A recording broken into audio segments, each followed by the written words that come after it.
Hello, I'm Roger Davis. In this video today, it's my intention to show you everything that I know about growing wheatgrass. About a year ago, Elizabeth, my wife, and I started growing our own wheatgrass and turned a portion of our basement into a greenhouse.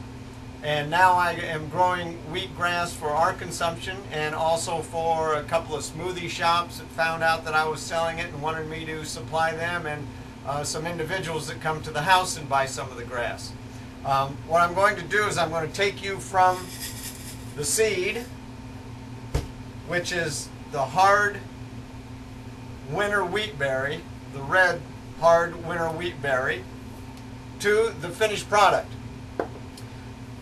When you get started on doing wheatgrass, the first thing is I've got a quart jar here that I use to sprout my seeds.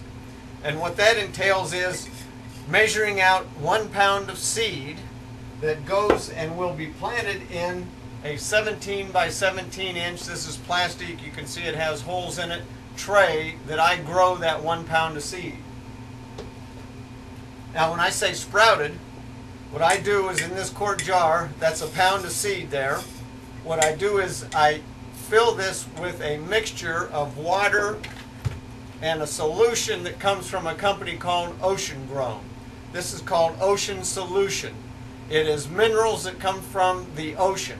And because wheatgrass is known for its ability to pick virtually every mineral out of the ground and put it into its blade, and we juice it, and that's one of the reasons we drink it, is for its high abundance in minerals.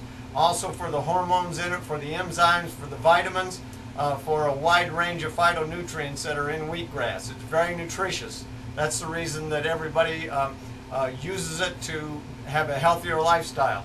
So when we get to where we're going to soak it, this is the final product. This is ready now to be planted, and I'll show you what I mean by planted. But the first thing I do is I fill this jar up with the dry seed about 3/4 of the way with my solution. It takes an ounce of that ocean solution per gallon of water, so it's very concentrated. And I fill it up about 3/4 of the way full and let it set for about 12 hours.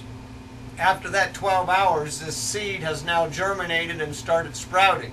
And from there, I drain that first batch of water from it, and I let it set another 6 to 8 hours, and I rinse that seed 4 to 5 times every 6 to 8 hours for the next approximately day and a half. This has been, you can see what happens is the seed expands and starts to grow. When I get it to that point, then I'm ready to put it into my tray. Now, in the tray, I'm standing at my workstation right now where I do my planting, and what we need in the bottom of this tray is about a 1/2 inch of topsoil and a mixture of sphagnum with that topsoil. I mix it about 50-50, and what I do is I mix it in another tray that has my dirt and sphagnum mixture in it, and now I'm ready to put dirt in here and then put my seed on it. So I'm going to show you what that looks like. This is about a 6-cup measuring cup, and I put 2 of those in the bottom of one of these trays. Spread the dirt out as evenly as possible.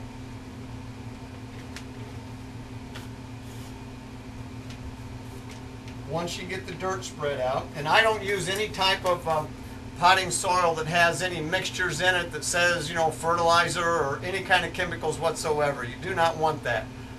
Those are foreign to what we want to do with wheatgrass. We want it as organic as we can get it. I use straight topsoil and straight sphagnum and mix it together.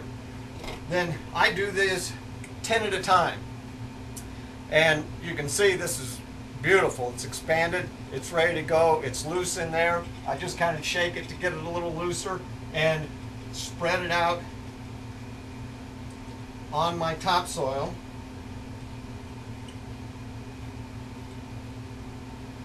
Kind of clean it out. I'll rinse this a little bit later and put all the rinse water in one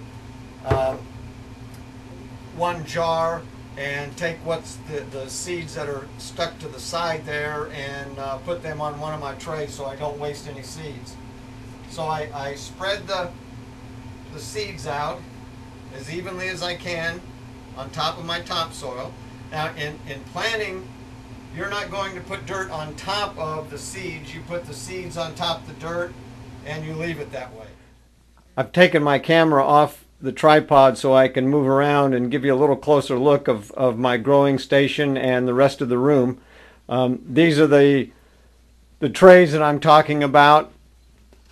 You can get these at Home Depot. They're fairly inexpensive. They're actually concrete mixing trays that I use to do my preparation here. That's a tray that I've spread the dirt out in, ready for taking the seed and putting it on top of it.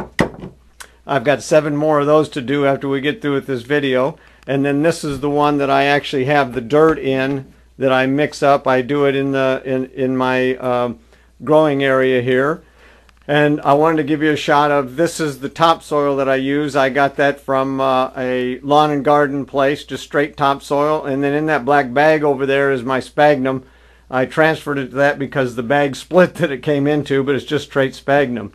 So once we have got the dirt in and we put the seeds on top of them, like I was showing you, I'm going down to, you can, well, I'll kind of scan. This is my growing area here. On the left there, I've got 3 shelves. Each shelf will hold 6. I've got 3 shelves over here also, each shelf holding 6. And then down at the end, I've got some plastic PVC stands that I made. And I have those stands and the specs and about how much they might cost you on my website that you can check out to get an idea how much it would cost you for the seed and for everything if you wanted to start doing your own. I have 3 of them that I've got prepared now. You can kind of see what they look like here. That's the seed right after I put it on the dirt, and they're ready to start growing.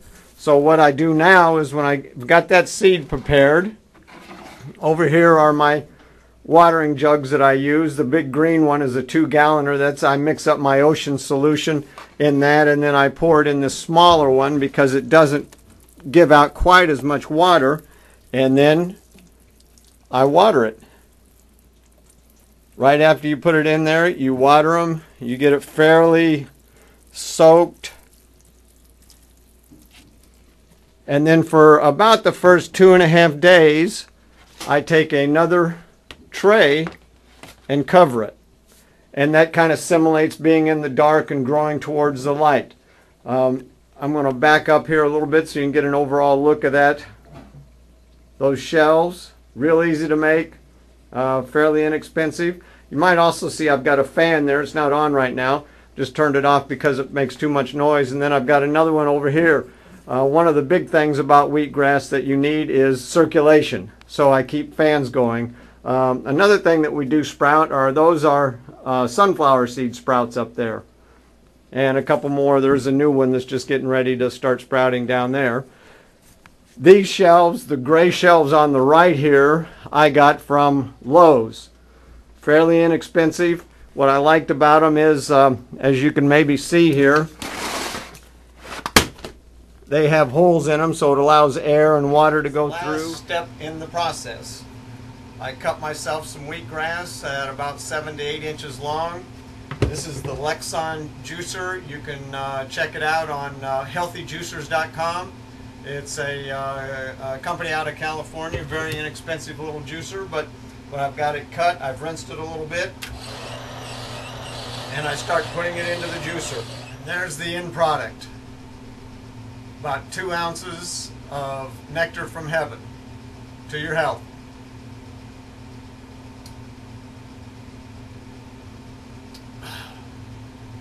Very sweet, very tasty. I hope this video has helped you get a little bit of a better understanding of wheatgrass and growing it. Thanks for checking out my website at www.jcbnllc.com.